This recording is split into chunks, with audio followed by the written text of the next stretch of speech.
Sasto, meu aprendizado com o curandeiro Maia.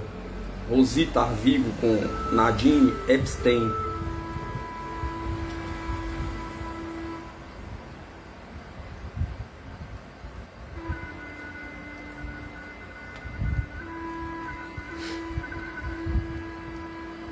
Meu aprendizado com o curandeiro Maia.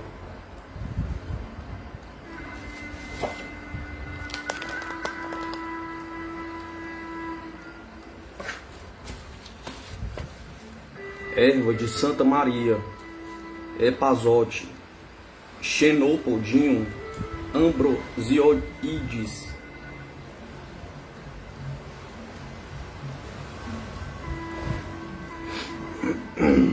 Planta comum altamente aromática, encontrada em todas as Américas, utilizada principalmente como tempero para feijão, como um meio eficaz para eliminar parasitas intestinais de crianças e adultos, e como um chá para flatulência. Toda a planta fervida com a água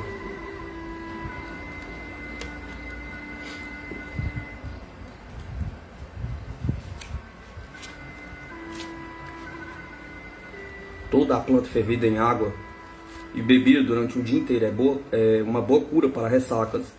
Na panela de feijão, adicione 5 folhas para cada quarto de água quando o feijão estiver quase cozido, para parasitas intestinais em crianças. 1 colher de chá do suco da folha pela manhã, antes do café da manhã, durante 3 dias consecutivos. Na quarta manhã, dá 1 colher de chá de óleo de ricinho. Voltei à clínica de Punch 1 mês depois.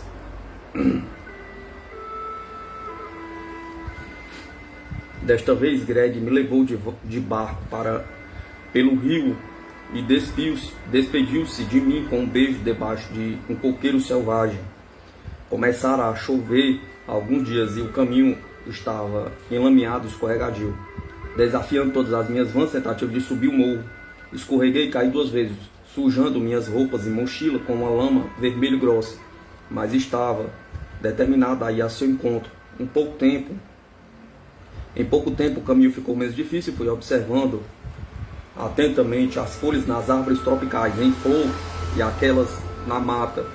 Cada planta parecia uma pessoa assinando para mim. Sempre considerei as plantas como minhas amigas e estava ansioso para conhecer novas amigas. Na floresta tropical de Belize, independentemente da ajuda de Punch, estava determinado a desvendar os mistérios trancados nos veios de uma folha em forma de coração ou nas fibras de uma trepadeira. Notei uma flor de uma cor rosa pálido. Você é um remédio? Me perguntei. Adoraria se pudesse responder-me. Fiquei entusiasmado em reconhecer uma espécie familiar, uma papoula espinhosa, desabrochando em um amarelo vivo, crescendo à beira de um rochedo perto do rio. Era a primeira que via em Belize. No México chamavam-na de chicalote e meus vizinhos usavam-no para tratar de insônia e do nervosismo. Minha pesquisa revelara que seu ingrediente ativo era a papaverina, um comprovado eficaz sedativo. Parei perto de um sapotizeiro e tomei um gole de refrescante água de hortelã do meu cantil. Olhei para baixo e vi um exército de formigas cortadeiras que me faziam sorrir, pensando de Punch como o Zampope. Observei-a enquanto incansavelmente mobilizavam os pedaços de folhas verdes, cargas pesadas para seus esqueletos minúsculos. Descobri que não via a hora de estar com o velho novamente.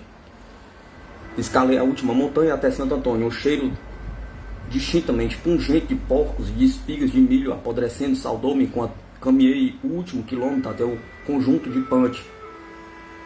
Estava em casa, sentado no chão da cozinha, vigorosamente cortando remédios. Conversava com a mãe da criança, doente, que conhecera no mês anterior. Buenos dias, disse ao cruzar a porta. A mulher apresentou-se a mim. Seu nome era Juanita, sua filha Maria.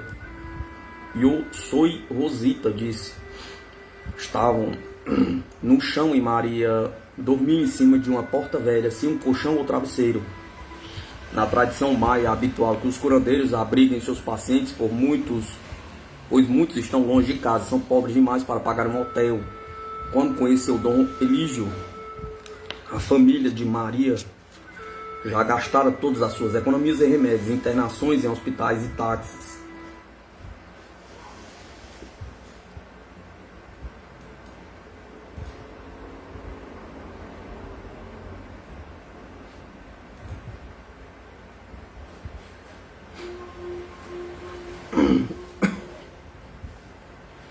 Punch nem levantou o olho para mim, disse um olhar polido e continuou sua tarefa. Não parecia notar ou se importar que Juanita estivesse nesse instante se esforçando para arrancar um dos paus da parede de sua cabana para colocá-lo no fogo. Mais da metade da parede já se fora, deixando um grande espaço aberto. Neste ritmo, o resto das paredes seriam em poucas semanas queimadas. Juanita percebeu meu espanto. Muita chuva esta semana, explicou humildemente, em meio aos baldes e vasilhas que foram espalhados para receber a chuva que entrava pelos buracos do telhado. A madeira está toda molhada, precisamos de um fogo para aquecer Maria e cozinhar nossa comida.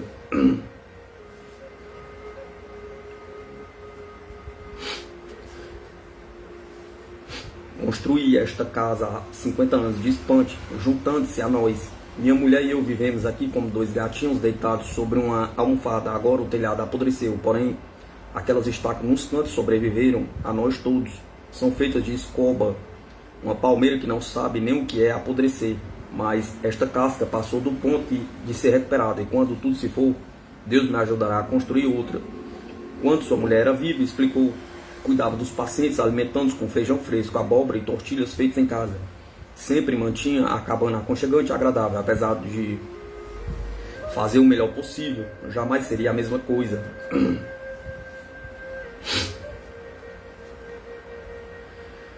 Está demasiadamente úmido e enlameado para que eu me aventure a buscar madeira. Não com o meu reumatismo e esta vista ruim.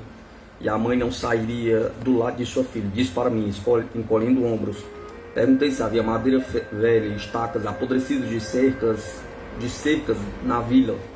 Punch disse que havia muita madeira de viúva, assim chamada porque eram as mulheres sem marido quem eram obrigadas a catar esses pedaços de madeira no chão.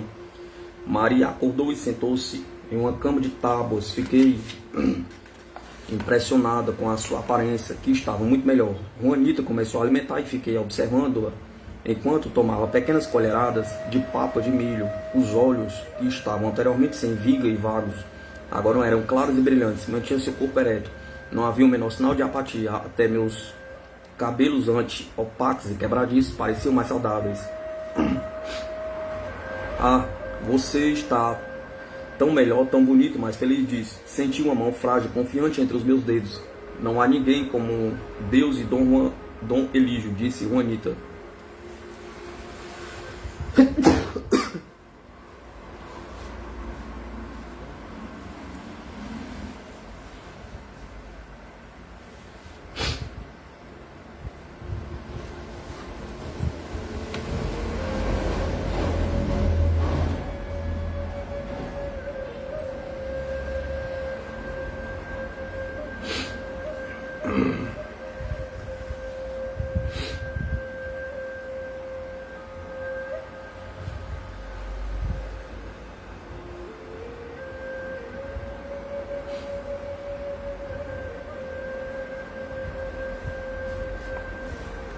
Não há ninguém como Deus e Dom Elígio, disse Juanita, sorrindo para ele enquanto arrumava a cama da filha. Ofereci-me como voluntária para apanhar lenha. Já estou elameada, portanto não fará muita diferença se cair mais algumas vezes, disse brincando. Isto é porque o jovem... Isso é porque é jovem, tem muito sangue, disse Juan Elígio.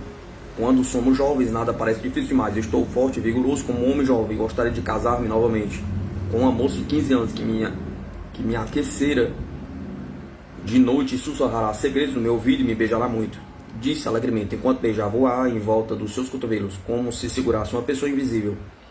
Juanita e eu rimos, o que estimulou a continuar. Mas atualmente não sei dizer se estou beijando uma árvore ou uma mulher. Os olhos de Juanita encheram-se de lágrimas, de tanto rir. Preciso de um cobertor para me aquecer de noite, um cobertor de carne que vira quando viro e que me envolva com o seu calor. abraçou a si mesmo, simulando um abraço simbólico. Um cobertor de tecido simplesmente caiu no chão, disse, imitando o solitário infeliz. Juanita finalmente levantou seus braços e declarou: Dom Elígio, o senhor é muito sem vergonha. Sim, mamacita, sem vergonha e sem mulher. O que é um homem sem mulher? Pergunta. Somente metade de nada. Uma mulher faz muito para um homem. Disse, sério, bastante para acalmar nossos risos. Preciso de uma mulher para administrar minha casa e para ajudar-me com meus pacientes, disse. E meu coração anseia por uma mulher. Meu corpo deseja uma mulher. Deixei-os conversando e saí à procura de pedaços de madeira e voltei carregado com lenha o suficiente para durar o resto do dia. Voltei então 2 vezes até um esconderijo onde empilharam madeira debaixo de uma árvore, perto do fim da vila. Quando voltei, Punch atendia uma criança cujas pernas pendiam sobre a cama. Ele cuidadosamente lavou suas feridas abertas com um líquido quente e verde e depois secou-as com o seu lenço velho e puído. Buscou então debaixo da cama um jarro de vidro antigo com uma tampa enferrujada, deitando de lado e tirou uma quantidade mínima de um pó preto esverdeado, pulverizando cada ferida. Notei que algumas feridas haviam curado, enquanto outras começavam a sarar. A criança estremeceu quando sentiu o pó, chorando para sua mãe. Me queima, está ardendo. Carinhosamente reconfortando e com segurança absoluta em suas ervas, Punch falou ternamente para a menina. Sim, meu amor, arde mais cura. Depois de empilhar a lenha debaixo do fogão, tirei meu facão de sua bainha de couro e amolei-o com lima de Punch. Posso ajudá-la a cortar os remédios, Dom Elígio? Perguntei. Examinou-me com os seus olhos suaves e cansados, perguntando: você está doente? Me diga agora. Pois logo muitas pessoas chegarão no transporte que vem da cidade. É melhor contar-me sobre sua doença agora. Era dolorosamente óbvio que novamente não se lembrava de mim pela minha própria voz ou rosto. Delicadamente lembrei-lhe que havíamos nos encontrado 2 vezes. E hoje sou Rosita. Seus olhos se abriram e um sorriso estampou-se em seu rosto curtido. Humildemente pediu perdão pelos seus olhos. Médicos americanos haviam visitado a vila na semana anterior e informaram-me de que estava com catarata, deixando para ele colírio e um par de óculos escuros. Apontou com seu facão gasto para o canto do cômodo, onde havia outra tábua para cortar plantas. Aqueles sacos pendurados nos caibros espalham-os. Instruiu-me. Fiz assim e sentei no chão de terra, diante dele, do seu bloco de madeira talhado à mão. Empurrou uma pilha de plantas retorcidas em minha direção e disse que eu observasse com ele como ele cortava. Nem muito grande, nem muito pequeno. Assim, trabalhamos em silêncio, somente com os sons dos facões batendo contra a madeira e o ruído seco das gavinhas sendo cortadas. Que planta é esta? Perguntei, interrompendo o silêncio o mais delicadamente possível. É a manvine. Essa planta é para Ciro e sua raiz para os homens que não conseguem ser o esperado desempenho com o sexo oposto. Sorri diante de sua descrição delicada e então observei como cortava. Manejava seu facão sem pausa ou preocupação, como se fosse um cozinheiro-chefe cortando legumes com a perícia dos especialistas. Apesar da sua visão fraca, era incrivelmente hábil. Em certos momentos, toda vez, meu coração batia mais rápido quando seu facão parecia aproximar-se perigosamente de seus dedos já marcados. Juanita pegou Maria e ajeitou-a em seu colo, sentada na única cadeira do quarto. A menina segurava uma boneca velha e sem roupa, faltando braços e pernas. Com um dos seus delicados dedos, habilidosamente traçou as linhas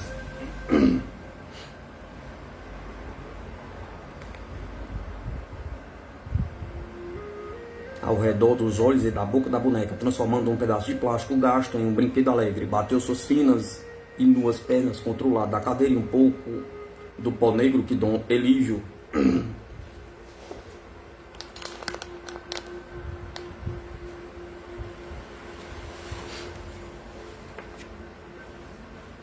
colocara nas suas feridas, caiu como cinza de carvão sobre o vestido já bastante manchado de sua mãe. O Ciro é uma coisa que salta na sua barriga como um coelho, mas não é um coelho, prosseguiu Dom Elígio, sem interromper o ritmo de seus movimentos. É uma doença do estômago muito ruim. O Anito interrompeu, anunciando que a erva passote, a erva de Santa Maria, havia acabado.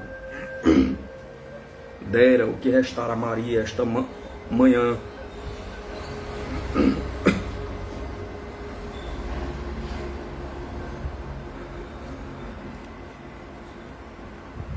Apesar da chuva e da lama, alguém teria que buscar mais antes que escurecesse.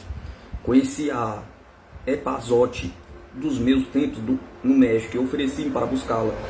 Dom Elígio mostrou cético, mas passou-me um saco de muselina de tamanho médio e disse-me que tentasse encontrá-la. Encontrei a planta a cerca de 400 metros, descendo pela estrada, crescendo perto de uma trilha, ao lado de um córrego repleto de latas enferrujadas e garrafas de plástico. Enchi o saco com as folhas frescas e aromáticas e retornei à cabana. Dom Elígio estava nitidamente surpreso ao ver-me voltar tão cedo. Parecia ainda mais surpreso quando inspecionei o conteúdo do saco e descobriu que trouxera a planta certa. Sem uma palavra, despejou a epazote em uma panela de água fervente sobre o fogão. O transporte da tarde chegou e logo 4 pacientes adentraram a cozinha já cheia de punch. É esta a casa de Elígio Punch, o médico? Perguntou um homem de aspecto triste em um espanhol salvadorenho. Elígio Punch, gritou o curandeiro sem parar de cortar. Aquele tratante, ele se foi. Colocaram-no para correr da cidade há muito tempo. Disseram que não passava de um palhaço louco. A família se entreolhou em pânico. Estava prestes a ir embora quando o Punch deteve-os e se apresentou. Gosto de fazer brincadeiras como um moleque. É a minha maneira, sou a pessoa que procura. Diga-me, qual é o seu problema? Perguntou. Eram do Vale da Paz, um acampamento de refugiados salvadorenhos, perto de Belmonpa. A família estava doente há muito tempo e ninguém fora capaz de ajudá-los. Ouvimos falar do Senhor por um vizinho que só tem elogios a seu respeito e reza para que viva muitos e muitos anos ainda, disse o salvadorenho, perscrutando os olhos velhos do Punch com esperança.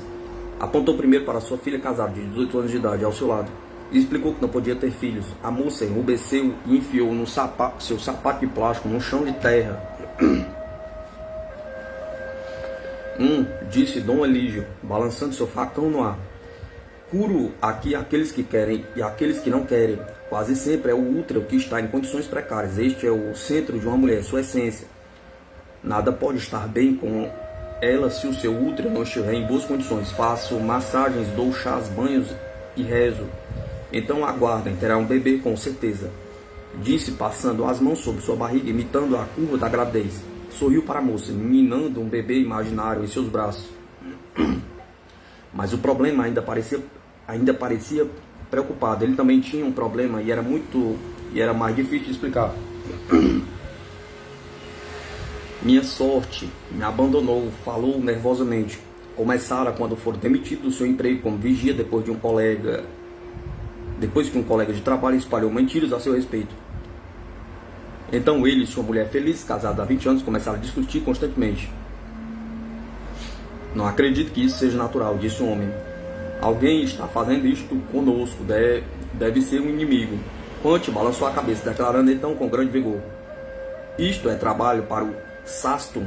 Venha até a outra casa e tiraremos sua sorte para ver se é ou não natural. Toda a família acompanhou Punch, desejava ir com eles, porém não foi convidada. Um minuto depois ouvi uma sonora cantoria. Punch falava no dialeto maia e tudo que fui capaz de compreender era uma palavra ocasional em espanhol.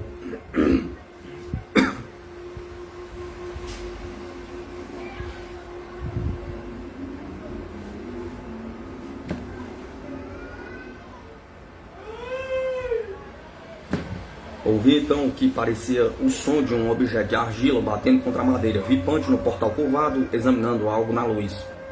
Punch segurou a mão direita do homem, instruindo-o então a abrir sua palma. Havia uma pequena bola translúcida do tamanho de uma bolinha de gude. Punch balançou a mão do homem, fazendo com que a bolinha de gude dançasse sobre a sua palma achatada. Punch aproximou seu rosto do objeto, levantando os óculos que os médicos haviam lhe dado, olhando diretamente para dentro dele, antes de apontar e exclamar: sim, lá está. Está vendo aquele ponto preto? Esse é o azar. É a sua doença, inveja pura. Punch sorriu para o homem como um pai carinhoso e continuou com seu diagnóstico. Talvez você coma bem, tenha um bom emprego, possua um gado saudável, belas e obedientes filhos. Seu vizinho começa a sentir inveja de você. Isso faz com que fique doente na cabeça. Você perde sua coragem e estímulo. Não se preocupe, meu amigo, poderemos curar isso facilmente. Sei tudo a este respeito. Não tinha a menor ideia de que Punch estava fazendo, mas tive intimamente a sensação de que estava diante de uma pequena demonstração de seu trabalho. Estava claro que era mais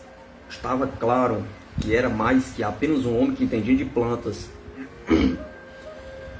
De alguma maneira, a casa de cimento era uma espécie de templo maia, como haviam sido as antigas pirâmides, onde os xamãs curavam mente, corpo e alma através dos meios físicos e espirituais.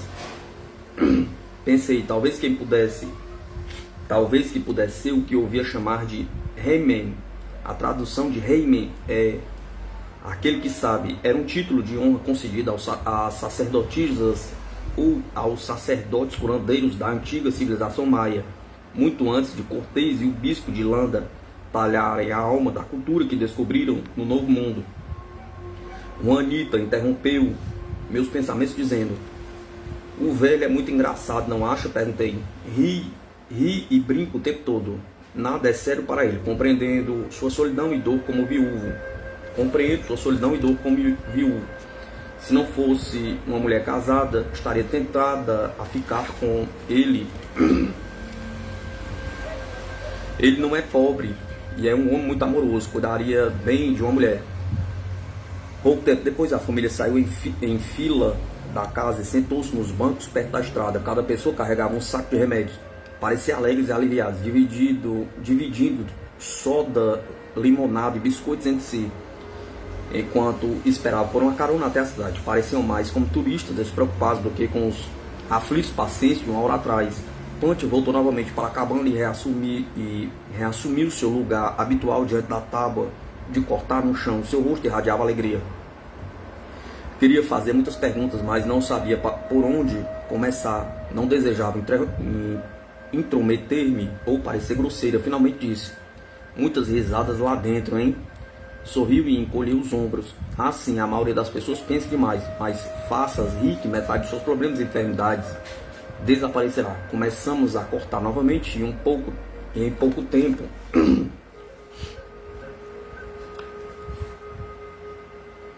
Retornamos ao ritmo de onde havíamos parado. Somente as batidas dos facões sobre as tábuas de madeira ressoavam no quarto.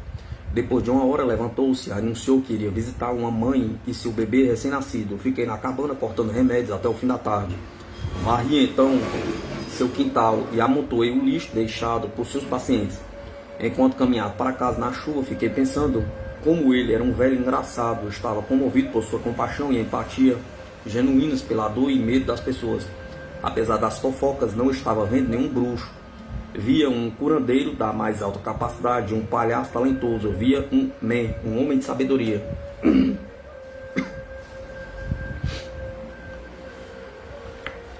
Caruru, amaranto, calalu, Marantus sp. Alimento predileto em todas as Américas, desde épocas remotas, quando as sementes tostadas e adocicadas eram transformadas com mel em bolos oferecidos aos deuses. Também conhecido como espinafre de jardim, pode ser preparado de qualquer maneira, como faríamos com o espinafre. As sementes maduras resultam em um excelente cereal, rico em proteínas. Uma colher de sopa de suco fresco da folha é dado 3 vezes ao dia para a anemia, pois a planta é rica em ferro, cálcio e vitaminas. As folhas e galhos são cozidos e depois de frios utilizados como banho para ferimentos, inflamações e enxatemas.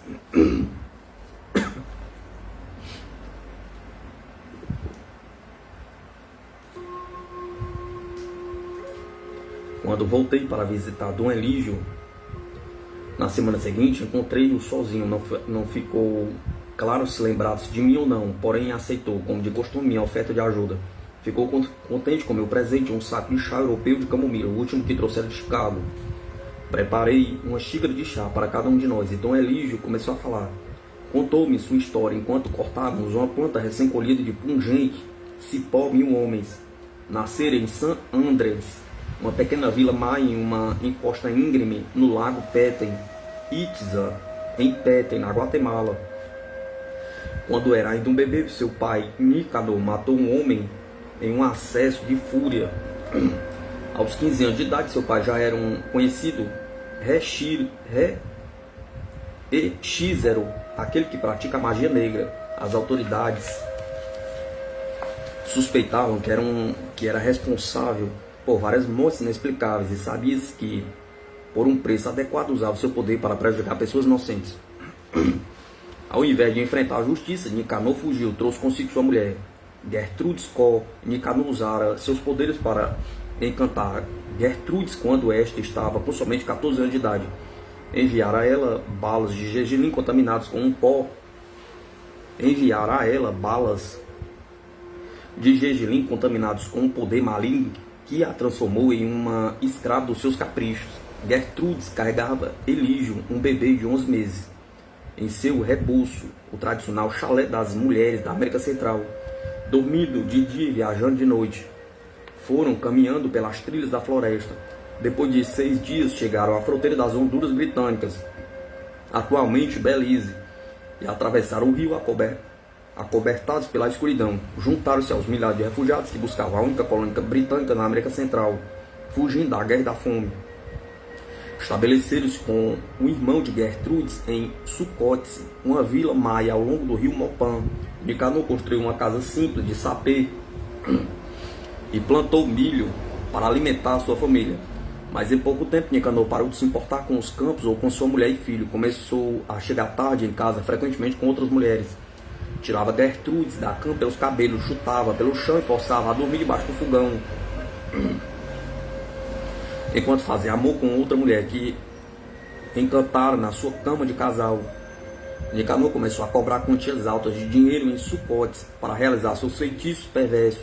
Às vezes curava também uma pessoa doente utilizando plantas medicinais das florestas ao redor. O jovem Elígio disse que gostaria de aprender sobre plantas, porém seu pai recusou-se a ensinar-lhe. Você tem sangue demais, disse Nicanor rispidamente.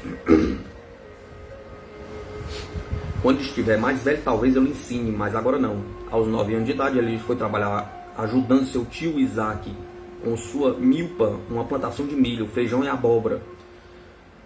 Era pago em milho, feijão e abóbora, aos quais mantinha sua família alimentada. Aos 13 anos, Elígio conseguiu seu próprio pedaço de terra com o prefeito da vila, que se compadecia dele e da mãe dele. O menino obtinha colheitas saudáveis e abundantes. Era um bom fazendeiro, pois demonstrava um amor natural pelas plantas e cuidava do seu milho como se fosse um amigo pessoal. Segundo o costume maia, mostrava gratidão ao seu milho rezando antes de cortá-lo na época da colheita. Através das plantas encontrava paz e escapava da tristeza do seu lar violento. Desejava paz para sua mãe também. Certo dia, tarde à noite, quando Elígio estava com 15 anos, ficou acordado em sua cama, esperando Nicanor chegar à casa. Seu pai chutou a porta da frente, lançando contra a parede. Quando Nicanor se voltou contra Gertrudes, com seus punhos cerrados, Elígio saltou da cama e derrubou seu pai no chão, forçando seu joelho no peito de Nicanor, colocando o lado certo do facão contra seu pescoço. Nicanor olhou para ele aterrorizado, contorcendo-se, resmungando no chão. Elígio gritou: matarei você se levantar sua mão malvada contra minha mãe novamente. Pecador não, pai, matarei você. Depois disso, Gertrudes nunca mais apanhou. Elígio trabalhava arduamente para transformar-se em um fazendeiro competente. Seu feijão era disputado e fazia viagens para outras vilas nas montanhas Santo Antônio para trocá-lo por couro, sementes e chocolate. Certo dia parou para conversar e trocar mercadorias com Demásio Tisbe, um maia mexicano de Yucatán, que fora um dos primeiros colonos em Santo Antônio. A família de Tisbe fugiram do México durante as guerras das castas, a última revolta indígena contra os espanhóis. Quando chegaram às Honduras Britânicas, em 1906, relatou Tisbe, tiveram uma briga contra um clã selvagem de maias que ainda perambulavam pela floresta ao redor de Santo Antônio. Os Tisbes estavam tirando água de uma antiga mina maia quando eles saltaram da floresta, agitando arcos e flechas, ameaçando matá-los. Falavam, por mais extraordinário que fosse, o mesmo dialeto maia que falavam os Tisbes. Elígio estava fascinado pela história de Tisbes, porém não conseguia afastar os olhos de uma moça que virava tortilhas no comal, um disco redondo de argila que se encaixava nos fogões para cozinhar tortilhas. Era a filha de 14 anos de idade de Tisbes. Gomercinda, conhecida como Xinda. Elígio estava totalmente enamorado dela, apreciando sua beleza, seus braços sensuais, seus olhos alegres e seu rosto brilhante de cobre, da cor do cobre. Usava um vestido branco bordado, típico de Yucatán, e de longos cabelos negros estavam traçados e enrolados em volta de sua cabeça. Sorriu de volta para ele com uma timidez que demonstrava que também o apreciava. Quando o rapaz voltou para Sucotes, naquela noite pensava somente em Xinda, falando sozinho em sua excitação. Ela será minha, ela deve ser minha.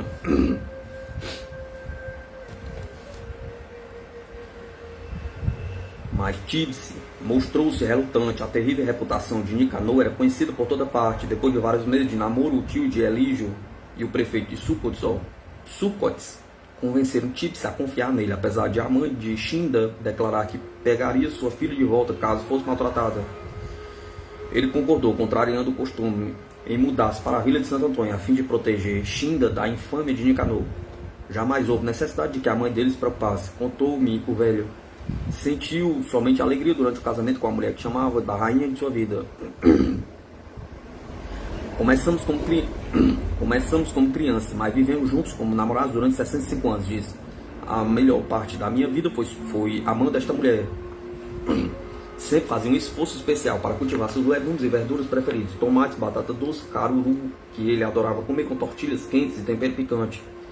Ela o esperava chegar às plantações com pimentas recém-colhidas. Torrava-as antes de moê-las, fazendo um molho em sua tigela de cerâmica. Sustentava a família através da fazenda e do comércio. Fora da temporada de plantio, trabalhava em campos nas florestas do México e da Guatemala, onde colhia seiva de chicle, utilizada mundialmente naquela época como uma base para a produção de goma de mascar. Lá aprendeu a beber muito também, sofrendo de períodos de alcoolismo que duraram durante a sua vida, como todos os homens em sua família antes dele. Punch teve somente uma filha, chamada Emília. Durante muitos anos, Xinda e Emília acompanhavam-no até os campos de chicle, onde o patrão libanês de Punch, Rabi Rabet, pagava-as para cozinhar e limpar para a equipe de trabalho.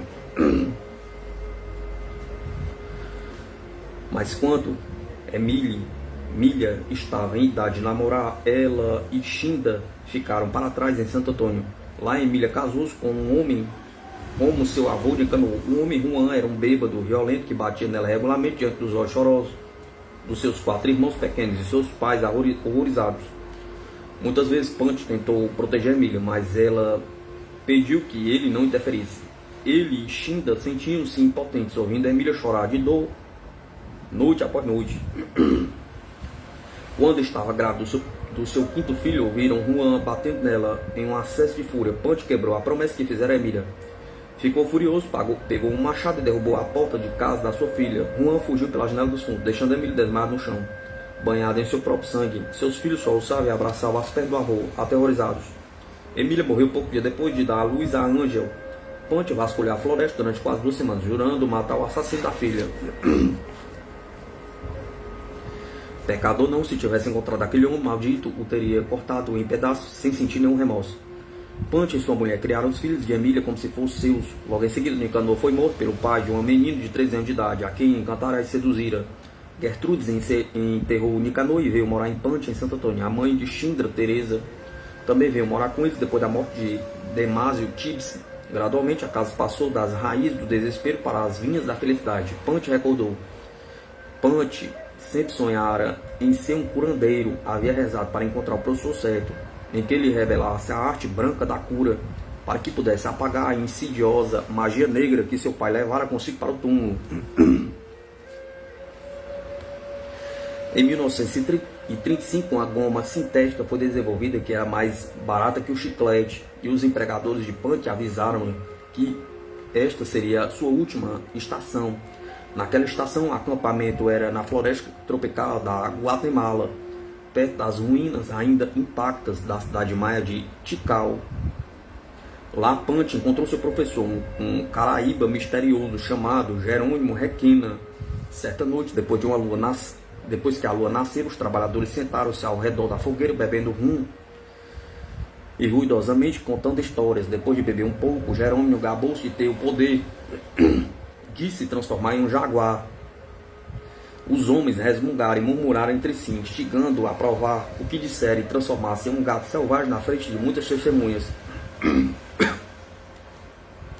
Jerônimo sorriu e pegou sua espingarda. Não saiam do círculo. Entrarei agora na floresta, darei um tiro e então vocês verão um jaguar subir naquela árvore de ceiba atrás de vocês. Farei uma pausa olhando para todos, então desaparecerei na floresta e voltarei com a luz da manhã. Depois de dizer isto, abandonou a fogueira e caminhou para a floresta, até não poder ser mais visto. Os homens estremeceram quando o tiro soou.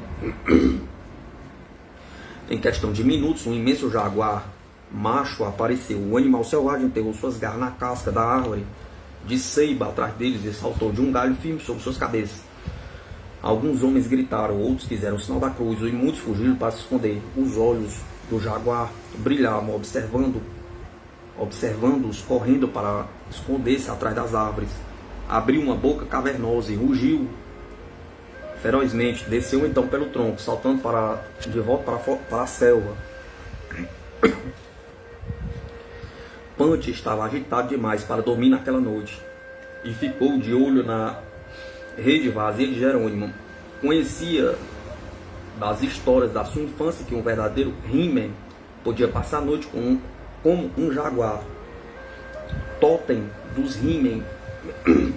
Quando a luz do sol começou a surgir entre as árvores, Jerônimo apareceu com um forte cheiro de gato selvagem.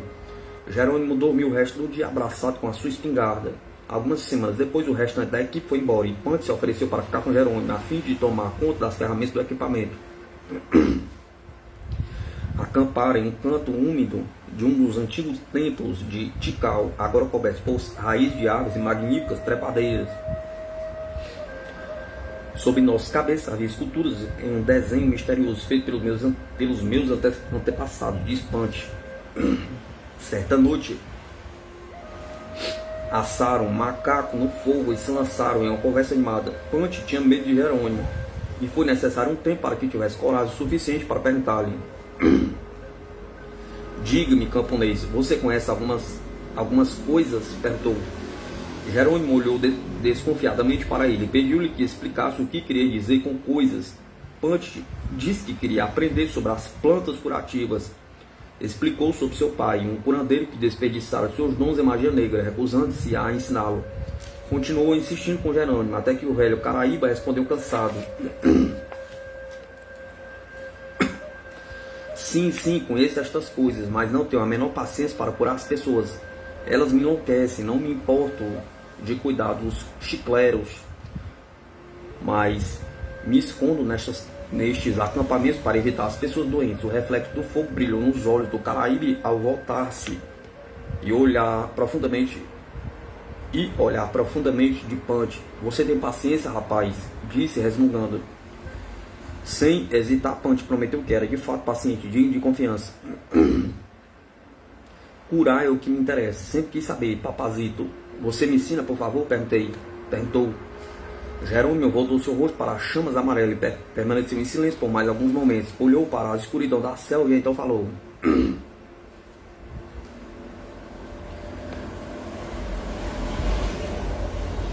não há descanso para o curandeiro. Noite e dia virão até sua cabana.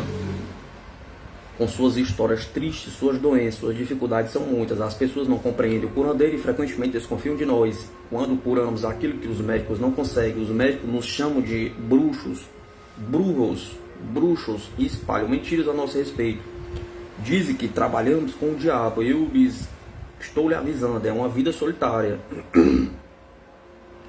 Punch balançou a cabeça, afirmando que compreendia muito bem, e continuou insistindo com Jerônimo, até que o obstinado velho foi vencido pela persistência do velho chicleiro.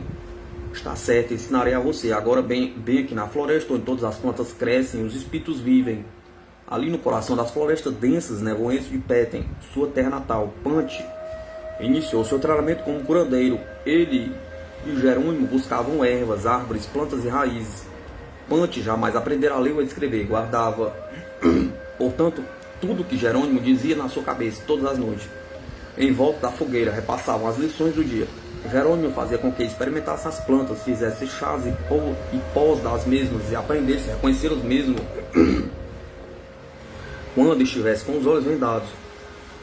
À medida que Punch fazia progresso, Jerônimo ensinou-lhes também as orações maias de cura que aprendera com seu professor e que acreditava que datava dos antigos reinos maias, os homens de sabedoria maia.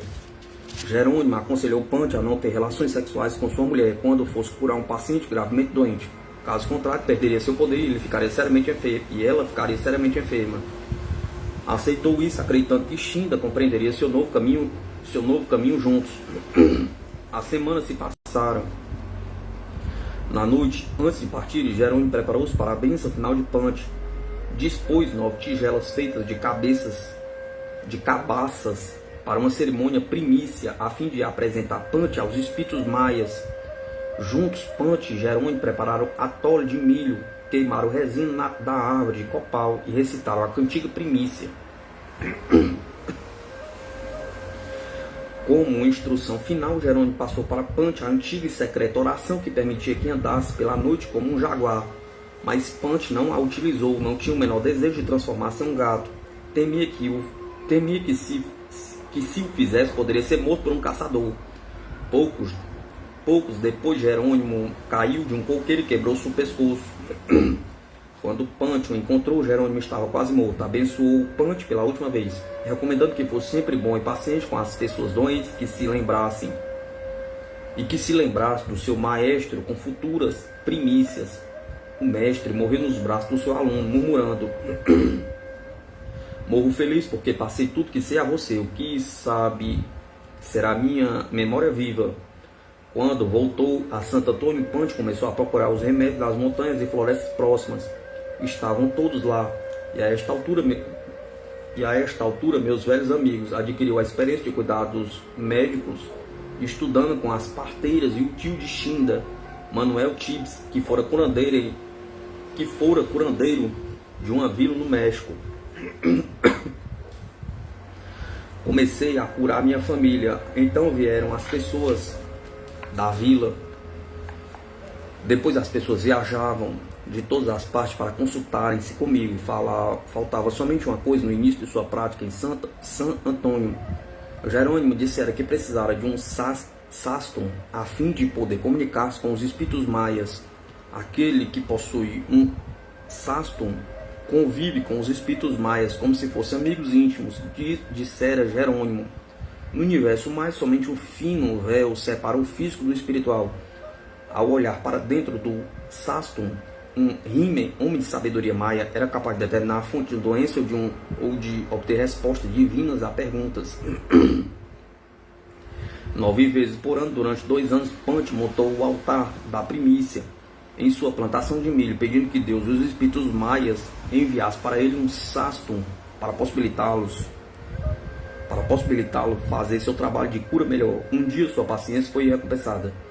Acabaram de recolher as 9 tigelas de cabaça do altar quando fui tomado.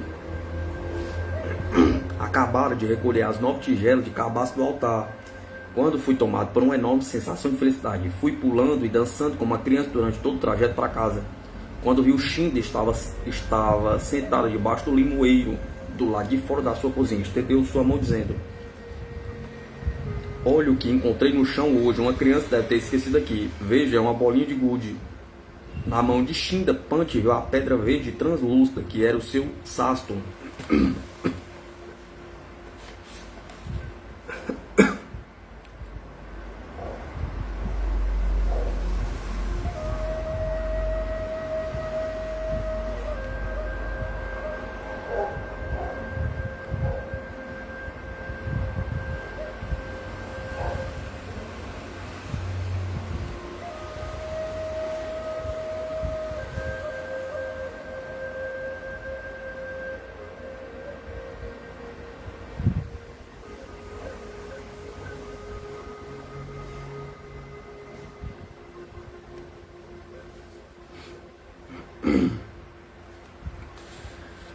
Jacques Bitters, 3 poentas, Caibim, Neurolaena lobata, planta comum encontrada em toda a América Central, muito apreciada por sua atividade contra parasitas, inclusive amebas, fungos, giardia, cândida, parasitas intestinais e malária.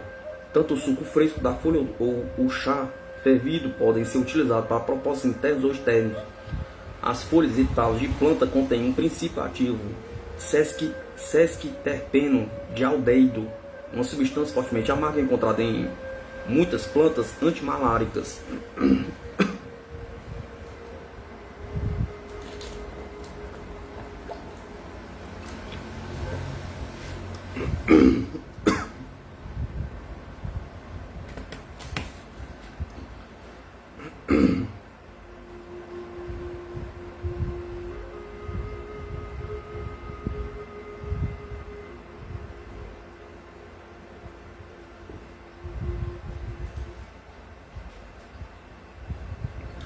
Alguns meses depois da minha primeira visita, cheguei à casa de Punch às 7 horas da manhã, na esperança de acompanhá-la e ajudá-la a catar remédios da floresta, mas estivera andando em El Monte por 2 horas. A casa de cimento era razoavelmente nova, construída para Punch por seu neto, Ângelo, depois que Shinda morrera, para que ficasse protegida à noite. As 2 cabanas de sapê eram separadas somente por 1 metro de distância. Uma era a cozinha, onde cortava e armazenava os remédios, a outra onde dava, às vezes, banhos de ervas e fazia massagens em seus pacientes. Um bom amigo de Punch, Antônio Cook, estava na tábua de madeira cortando uma casca de árvore marrom e amarela. Sentei-me ao seu lado. Buenos dias, senhor, disse. Dom Antônio parecia tão velho quanto Punch. Tinha um rosto quadrado, clássico dos maias, mas sua expressão séria contrastava com o bom humor de Dom Elígio. Suas mãos fortes e calejadas marcavam com linhas que se entrecruzavam, manejando o facão com habilidade. Contou-me que era um maia Queque e que Punch era um maia Mopan. Há uma população estimada de 4 milhões de maias vivendo na América Central atualmente, falando 25 dialetos diferentes. Apesar de os maias antigos terem escritos e hieróglifos, os dialetos dos mais modernos são línguas orais. Apesar de falar o dialeto maia, Dom Antônio, assim como eu, não era capaz de ler uma inscrição em um templo maia. O que está cortando? Perguntei. Casca de bilicuíbe, respondeu. Toda esta semana estarei limpando o mato das minhas terras. Semana que vem queimo tudo. Por que queima? Perguntei.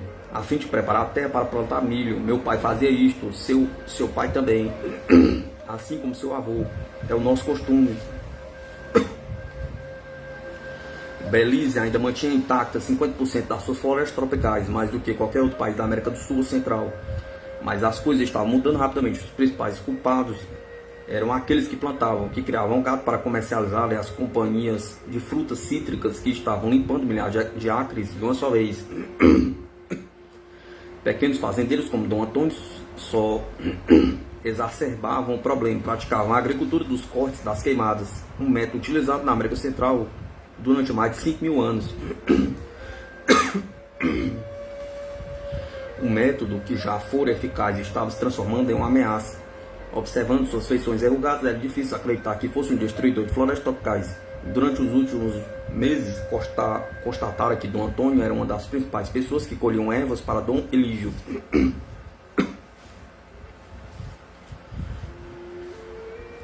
Colhia habitualmente as plantas medicinais que encontrava em suas terras. Algumas vendia para Dom Elígio, outras ele e sua mulher, Dona Juanita, guardavam para o seu próprio uso. Como muitos maias idosos eram familiarizados com as plantas curativas e respeitavam sua capacidade de cura. Ao criarem seus 15 filhos, as plantas foram seus únicos remédios.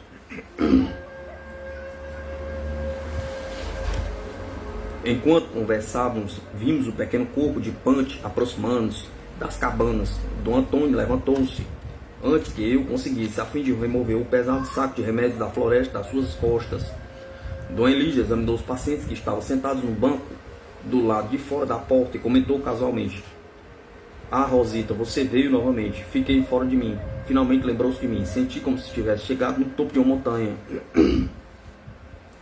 Ele e Dom Antônio conversaram no dialeto maia e ouvia atentamente, mas tudo que fui capaz de compreender eram os ocasionais palavras em espanhol que misturavam com o dialeto. Apesar da fama dos antigos maias com os números, os conceitos matemáticos, os complexos calendários, os mais modernos utilizavam palavras maias para os números de um de 1 a 5 e espanhol para todos os outros. Aqueles que falavam a língua maia também utilizavam o espanhol para expressar as horas, os dias da semana e os meses. Pancha foi então para sua escura casa de cimento para esperar por seu atole para descansar, deixando que Dom Antônio e eu fizéssemos companhia um ao outro. Fiquei cortando plantas com ele. Disse-me que utilizava a casca de bilicuíbe para tratar de diabetes da sua mulher. Ele bebia um chá feito com esta casca amarga durante 3 meses até que se recuperasse. Ouvi entusiasmadamente sedenta de qualquer história sobre plantas especiais que curavam. Fiquei triste quando me deixou sozinho com a tábua de madeira a fim de ir para casa almoçar. Então, para minha alegria, Pancha colocou sua cabeça na porta e convidou-me para almoçar com ele. Sentamos-nos em uma mesa feita de um caixote e seus bisnetos trouxeram a comida. Peguei minha granola feita em casa e minha garrafa térmica com suco de maçã.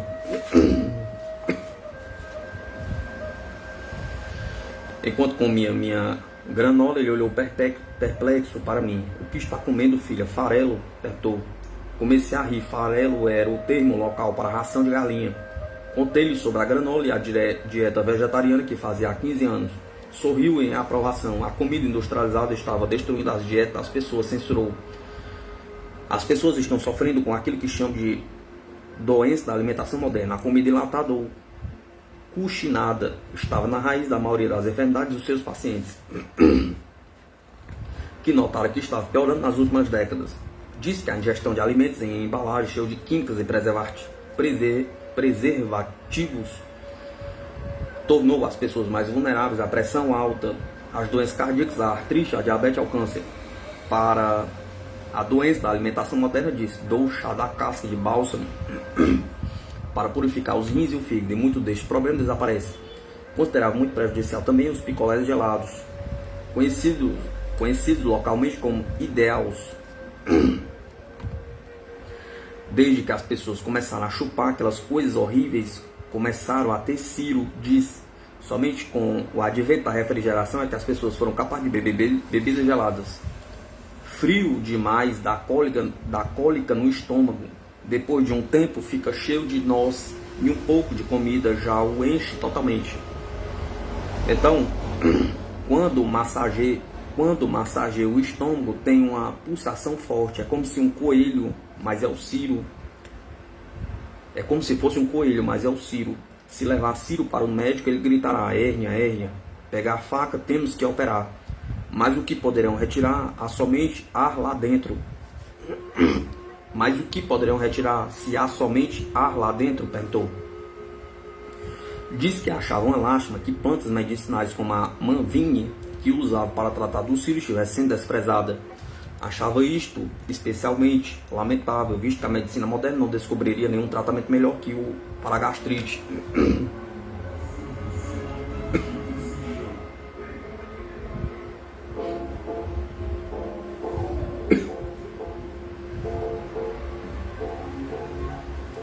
Enquanto falava, Pancha mastigava com suas gengivas desdentadas a dieta regional de tortilhas de milho, feijão e chocolate quente.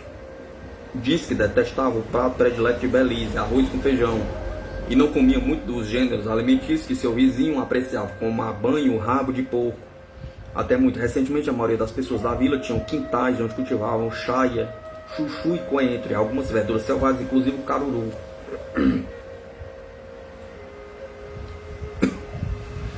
Assim como Xinda costumava fazer molhos com tomates frescos, pimenta e alho, bebia um líquido refrescante feito com folha de laranja, capim, limão e grãos de pimenta da Jamaica, rica em vitamina C, minerais. Atualmente preferiam beber Coca-Cola, desde que sua alimentação seja seu remédio e seu remédio sua alimentação, disse espirituosamente, citando Hipócrates, o pai da medicina moderna. Como médica, disse a ele que estimulava a utilização de alimentos chamados de ervas aromáticas, plantas que comemos e que também nos curam, como o alecrim, o caruru e o manjericão, que possui poderes medicinais em seu estado orgânico, em seus estados orgânicos. Nunca queria que nossa conversa terminasse. Ambos olhamos para fora da janela quando ouvimos o transporte da tarde chegando, com o Anjo através do volante. Sua mulher e vários dos seus 9 filhos estavam com ele na cabine da frente. Mais de 20 pessoas estavam sentadas em tábuas de madeira na parte traseira. do caminhão com cobertura de lona entre rações, galinhas e baldes. Naquela tarde foi chamada várias vezes para ir até a casa de cimento a fim de servir como tradutora para pacientes que só falavam inglês. Era a primeira vez que foram convidados a ajudá-los enquanto Punch trabalhava com seus pacientes. Uma mulher de 18 anos de idade de Santo Inácio, grávida de 4 meses e paralítica da cintura para baixo, foi uma das suas primeiras pacientes. 2 anos antes tiveram um parto muito difícil. Depois do nascimento perderam o controle dos seus membros inferiores. Punch rezou em seus pulsos e fronte, prescreveu banhos a vapor de ervas e deu para ela uma mistura de folhas verdes frescas. Estava com os olhos cheios de lágrimas. Tenha fé, minha filha, pois Deus nos ajudará. Basta pedirmos fé, isto é o que cura. Corto o remédio, procuro por ele na floresta, faço o fogo, torro as ervas e as prescrevo, porém a fé que cura. Mais tarde, um jovem policial de Santo Antônio chegou perguntando se Punch poderia fazer algo por suas enxaquecas crônicas. Sim, há uma cura, mas você é corajoso? Perguntou Punch. O policial mexeu-se constrangido e disse: sim, mas por que pergunta? Porque a melhor coisa para isto é quinchar, anunciou, enquanto tirava debaixo da mesa um jarro de vidro empoeirado. Retirando uma espinha de arraia lixa, há pouco tempo, arqueólogos haviam descoberto uma espinha de arraia lixa no túmulo de um Hickman Maia, um homem sábio. Enquanto Dom Elígio lavava a espinha à frente do policial com álcool, fiquei imaginando se os arqueólogos já tinham visto uma espinha de arraia lixa sendo utilizada. Dom Elígio agia com segurança, pinçou a carne da testa do homem entre seus dedos e agilmente penetrou na carne 3 vezes. Em 3 lugares, utilizando a extremidade afiada da espinha. Ouvi pop, pop, pop. À medida que a raia lixa perfurava a pele retesada, o policial fez uma careta, mas comportou-se estoicamente. Em seguida, Punch forçou a cabeça do homem para frente, enquanto os ratos de sangue escuro e espumoso jorravam no chão. Um cheiro fétido tomou conta do cômodo. Eis suas doenças no chão, disse Punch, apontando com seu dedo. Retirei o velho sangue congestionado que estava bloqueado em sua cabeça, causando dores de cabeça. O sangue deve fluir como um rio, claro, limpo e livre. O policial parecia aliviado. A dor passou, anunciou ao partir. Sinto como se um peso tivesse sido retirado da minha cabeça. Depois que os pacientes se foram, Punch incumbiu-me de uma tarefa: torrar algumas folhas verdes que colhera aquela manhã para tratar dos ferimentos de um paciente. Isto é 3 puntas, filha, uma planta muito abençoada. Mantenha o fogo baixo sobre o pomal e mexa as folhas até que todas estejam secas. Não posso fazê-lo porque queimo tudo. Estes olhos, você sabe. Depois de alguns minutos trabalhando com 3 puntas, eu também mal podia enxergar. Quando as folhas começaram a se aquecer, emitiam uma fumaça que ardia meus olhos, coçava minha garganta e fazia meu nariz escorrer. Punch riu e colocou outra pilha de folhas frescas sobre o pomal. Mexi as folhas com o galho de uma árvore, tentando afastar a fumaça, mas finalmente desisti quando ele reclamou que não as estava revirando bastante, a fim de fazer bem o meu trabalho. Tinha que manter meu rosto direto na fumaça pungente até que as folhas estivessem completamente secas.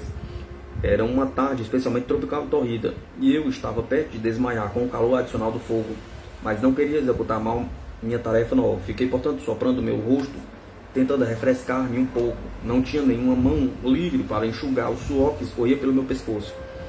Ele estava sentado em um banco na porta onde soprava uma brisa, passando as folhas secas quase queimadas por uma peneira para uma cabaça. Fiquei olhando à medida que as folhas transformavam-se em um pó preto esverdeado que ele guardou em um jarro de vidro.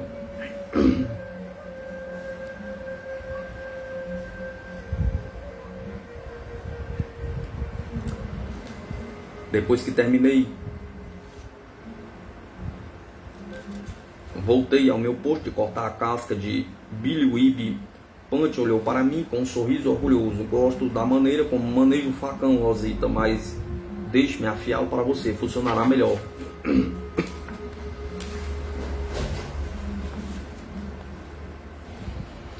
Estabelecemos um ritual aproximadamente a cada hora no decorrer das nossas sessões de cortar da tarde. Ele interrompia seu trabalho para habilmente amolar minha lâmina com a sua lima.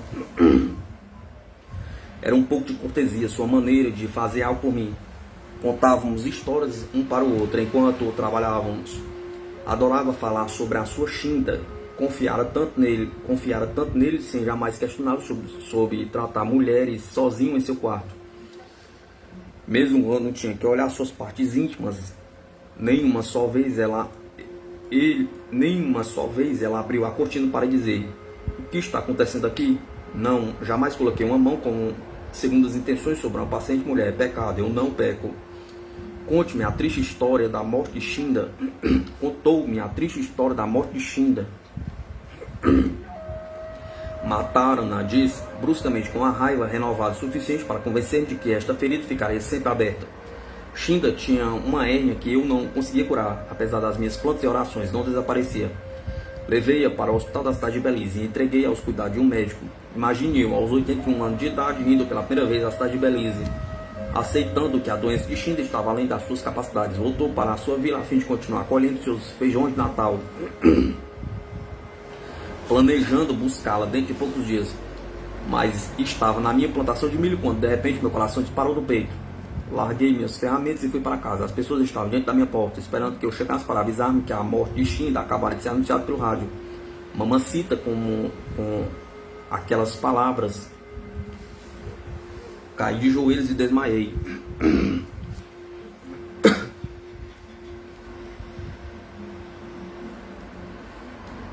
Quando chegou ao hospital, encontrou o médico de Shinda, agitado e furioso. Explicou a Punch que a operação fora bem sucedida e que Shinda teria se recuperado sem complicações dentro de poucos dias. Mas suas ordens de ministrar somente água durante as primeiras 48 horas e um consome no terceiro dia foram desobedecidas. Era, em vez de alimentá-lo na colher com um pouco de consome de cada vez, uma enfermeira deixou-a juntamente com um prato de comida em cima da bandeja. Quando uma Shinda esfomeada acordou, tomou toda a sopa, assim como comeu tudo que havia no prato e morreu poucas horas depois. Ela não tinha que comer. Eu não devia ter saído do seu lado. Se estivesse lá, estaria aqui ao meu lado agora. Jamais teria permitido que comesse aquele prato de comida. Teria cuidado melhor da minha paciente. Punch se afogava em suas memórias, encontrando pouco consolo em saber que o médico demitiu a enfermeira naquela mesma tarde. Durante 3 anos fiquei enlouquecido, bebi até cair, entorpecido e chorava até dormir, deitado no chão. Não havia lugar no meu coração para as pessoas doentes. Só desejava morrer. Sua prima da vila de St. Adrens e seu marido vieram ficar com ele durante esses anos difíceis, cuidando dele e tentando consolar seu coração partido. Pessoas doentes que procuravam curandeira encontravam-no bêbado, sentado na lama ou roncando na rede. Não sei como sobrevivi àqueles anos. Sabia que nada poderia ser feito. Deus me deu Shinda e então levou-a embora. Era linda e robusta, linda para mim no dia em que casamos e linda no dia em que morreu. O silêncio tomou conta do quarto. O silêncio tomou conta do quarto e encheu os intervalos entre os ruídos das nossas ferramentas. Senti uma grande onda de ternura por este homem generoso, enquanto observava-o ajeitando-se em um banco nada firme na precária cozinha de sua mulher. Uma jovem mãe da vila e seu bebê entraram na cabana silenciosamente. Punch recompôs-se rapidamente, conversou com a mulher no dialeto maia, murmurou uma cantiga, segurando os pulsos e tornozelos do bebê. Os outros 2 filhos da mulher haviam entrado e estavam sentados no chão brincando um antigo jogo maia com 9 pedras que me lembravam de 3 Marias. Depois que a mulher se sentou no banco e colocou o bebê para mamar no seio, Punch prosseguiu. A vida sem uma mulher ao meu lado é como comida sem sal, como café sem açúcar. A mulher disse que sentia muito por ele. Ele rapidamente rejeitou sua piedade. Ainda sou forte como um rapaz e o sangue corre nas minhas veias, gabou-se, movimentando seus braços para exibir seus músculos. Mas ninguém aqui me quer. Já tentei na minha própria vila com 3 mulheres, mas me ridicularizaram e riram das minhas intenções de namoro. Disseram que era velho demais. Sim, sou velho, mas meu dinheiro não é velho. Dito isto, todos começamos a rir. Olhou para mim com um sorriso travesso e vi novamente como ele gostava de fazer as pessoas rirem. Era uma dose doce do único remédio que era capaz de produzir para tratar os seus próprios males, a velhice e a solidão. A mulher partiu e, ao fazê-lo, disse: Incatato. Era a quinta vez que eu ouvira alguém falar aquilo ao sair. Sabia que era no dialeto maia. Perguntei a Pante e ele me disse seu significado. Estou partindo agora, venerado. Olhei para o meu relógio, já estava tarde, disse que a ele que teria que partir em breve, pois prometera a Cristal e Greg que estaria em casa cedo para arrumar-me para uma festa. Que tal um dos seus bons tratamentos antes de partir? Perguntou-me, colocando a mão nas suas costas. Subiu na cama, vestido somente com um short de muselina que Shinda fizera para ele. Esfreguei suas costas e pescoço com óleo de Gualtéria, até que seus músculos cansados e superexcitados começassem a relaxar sob seus dedos massageantes. Punch murmurou: que rico, que bom, enquanto massageava suas costas. Sofri de reumatismo desde a época em que vivera ao ar livre nos acampamentos chicleros. Pode fazer isso comigo quando quiser, disse brincando. Vai voltar semana que vem? Perguntou. Estarei aqui, nem mais nem menos do que está me vendo agora, disse rindo, devolvendo-lhe uma das suas frases prediletas. Na luz que ainda restava, ficou de pé ao lado da porta da sua cabana, acenando para mim com um largo sorriso estampado em seu rosto. Suas faces tinham um brilho rosado que não estavam ali anteriormente. Mas quando cruzei a placa de Santo Antônio do meu caminho para casa, sabia que estava sentado sozinho em sua cadeira, olhando para as galinhas ciscando no fogão apagado, onde Shindra fizera torrilhas frescas, alegremente ouvindo as suas histórias. Sastum, meu aprendizado com o curandeiro maia. Rosita Arvigo com Nadine Epstein.